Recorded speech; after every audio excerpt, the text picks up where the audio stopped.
Oh, greetings. Okay. Welcome to video number 3 of Hoops Are for Healing. And it's just my personal catchphrase now as I'm entering into the dialogue and sharing some of my experiences and revealing some of my own personal intentions as a hoop artist and hoop performer, dancer. And I found that it's really important to bring this out now because it's the motivating force behind,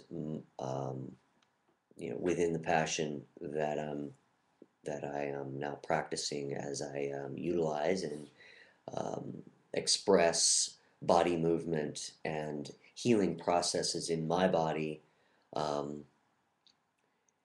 in for the purpose of facilitating others and to find ways for all of us to collectively work together and um, bring uh, joy and longevity to us all, health, well-being, and peace of mind and healthy living.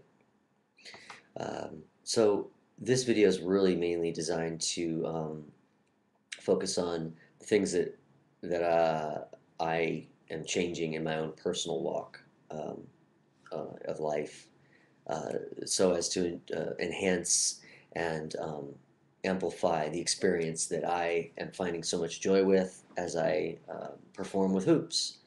Um, and practice with them and exercise with them, train with them, and rehabilitate my own body. In the prior video, I listed a series of injuries. As soon as I was done with the video, I thought of some others that were really traumatic. And a lot of the injuries that I didn't mention were actually a lot of repeated abuse. I did mention it, but um, there were, really there's so many. It was daily, a lot of daily pounding, and there's many of us athletes out there, former athletes as well, that know what it feels like now. I remember our coaches joking about that, how our bones are going to feel someday. So it was definitely out in the open that we were heading toward some physical challenges as a result of taking on um, a combat sport lifestyle. And no regrets. I'm glad to be here, and I'm glad that I have the wherewithal to communicate now and to begin to share the wealth of knowledge that I personally have gained and been receiving from many others. And it's about time in the history of our society to begin to facilitate one another's healing at with simplicity and affordability for everyone. It's a deep part of my personal mission, and um, if I can share my experiences and you can facilitate your own healing processes, um, that's really the way it ought to be. Anyhow, we are sovereign unto ourselves. We do make many decisions um, pertaining to our health, and it's up to us to inform one another and to share ideas and express our freedom of choice. So with that, um, uh, I I can mention a few of the basic ideas about where I'm coming from and what kind of changes you will see in me, providing that I'm able to continue to express through this medium and um, show a progression of my own personal health achievements because I'm just beginning on a path here. I've been practicing hoops for 2 years, which was a big step for me at the time. I was still physically active, but there was something else missing, and that was a um, really having like a getting back into a cardiovascular experience with my activity. And so the hoops was like the first part for me to kind of reassess my body, come back to realize certain kinds of traumas that were just kind of sitting there idle that I may not have noticed, moving those hoops around with my arms, weaving them, whirling them around, um, and experiencing the waistline hoop and moving my body side to side in various directions. I was able to recall through the sensations, like, oh yeah, I remember that. That was from when I got, you know, bent around that way during a wrestling match or something, or pressed on or pulled in some way. And so, uh, yeah, hoops has been really so monumental for me in that way. Secondly, just the realization of what I can do to facilitate more flexibility in those areas and to generate healing is quite simple and fundamental, and that's water.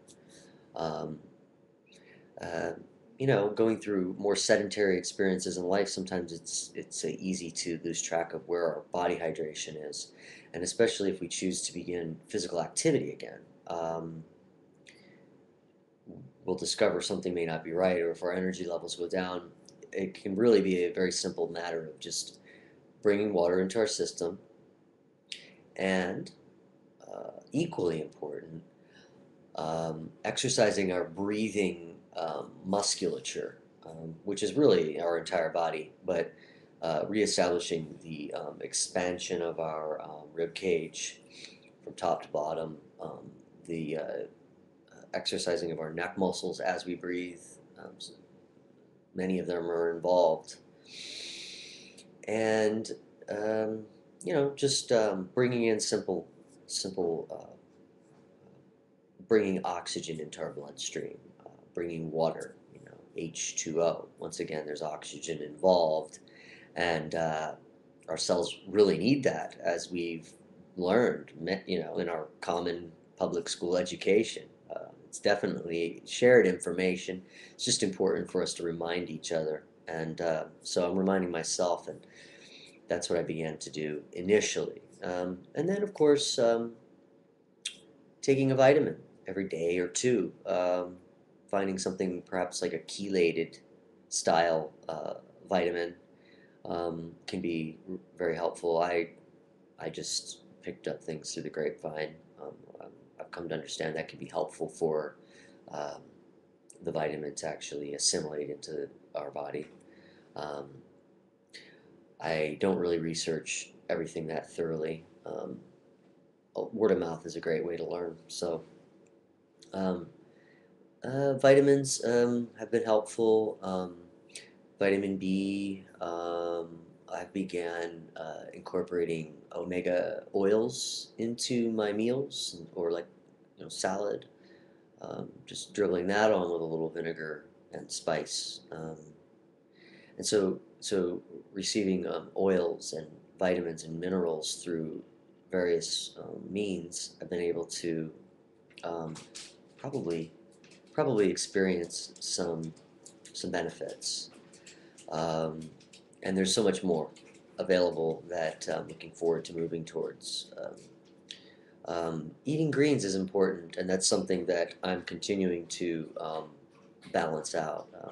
Being able to take in raw vegetables on occasion, and allow my body to digest something like that, and um, practice taking in vitamins through a raw form. Um, Mildly cooking foods rather than really soaking them for long periods of time is nice. Blanching foods. What else? I started using sea salt, and once in a while iodized salt. Um, One particular thing that I find to be very important to me is water, my water intake. Um, I prefer reverse osmosis water, and I avoid sink water or city water. Um, it's not altogether bad. I just prefer to avoid chlorinated or brominated or any kind of water that has a uses a chemical like that to make it drinkable. So I've probably gone over my time, and I'm going to stop here.